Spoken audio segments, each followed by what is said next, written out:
ចាជំរាបសួរបងប្អូនទាំងអស់គ្នាថ្ងៃនេះហ្នឹងគឺខ្ញុំចង់ប្រាប់បងប្អូនរឿងមួយគឺបងប្អូនស្រីរបស់ខ្ញុំទាំង5នាក់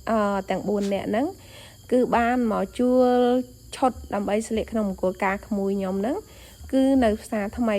ខេត្តបាត់ដំបងរបស់យើងបងប្អូនតែបងប្អូនហើយមើលបងប្អូនខ្ញុំទៅម៉ែឪចែកសាច់ឲ្យច្រើនណាស់មេតឡើងដាំងបដ ாய் ណាបងប្អូនគឺជាងគាត់ញាប់ដៃញាប់ជើងទាំងក្មួយទាំងអីហ្នឹងដោយសារតែ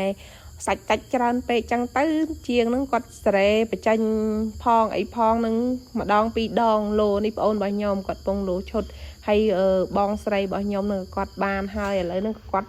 បានលោរួចអីរួចត្រូវហ្នឹងគាត់ស្រែរួចអីរួចក៏គាត់បានចេញទៅមុនខ្ញុំឥឡូវខ្ញុំ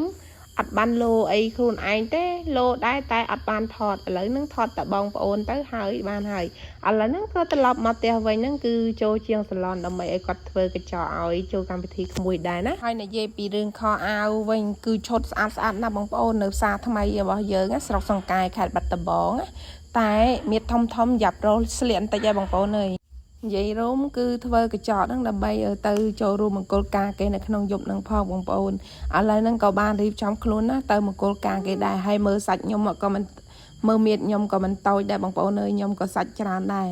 ឪពុកម្ដាយចែកសាច់ឲ្យណាស់មួយនិយាយពីរឿងសាច់វិញយកទៅណាមិនអស់ទេបងប្អូនអើយនេះមើលទៅ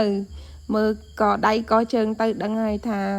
សម្បូរសាច់បែបណាបើអ្នកចង់បានសាច់អត់ទៅទេបែបខ្ញុំវិញនេះ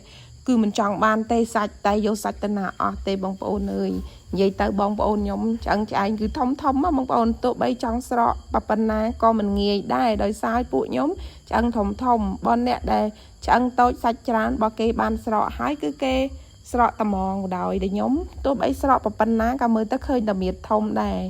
ចឹងវាពិបាកណាស់បងប្អូនអើយសូម្បីតែលេបតែទឹកមាត់ហ្នឹងក៏ឡើងគីឡូដែរពួកខ្ញុំនោះនិយាយពីចង់ស្រកហ្នឹងចង់មហាសែនសល់ក៏ខូនជាងសាឡនគ្នាមេតូចចឹងចង់តូចដូចគេដែរតែទៅអត់រួចសោះបងប្អូនអើយមិនដឹងធ្វើម៉េចទេនេះថាខ្ញុំទៅធំបែរជាស្រីពៅរបស់ខ្ញុំនេះគឺធំជាងខ្ញុំឆ្ងាយណាស់បងប្អូនគីឡូសិតតា98អីណោះទូចតែខ្ញុំជាងគេខ្ញុំរៀងតូចជាងគេបន្តិចអ៊ូតខ្លួនឯង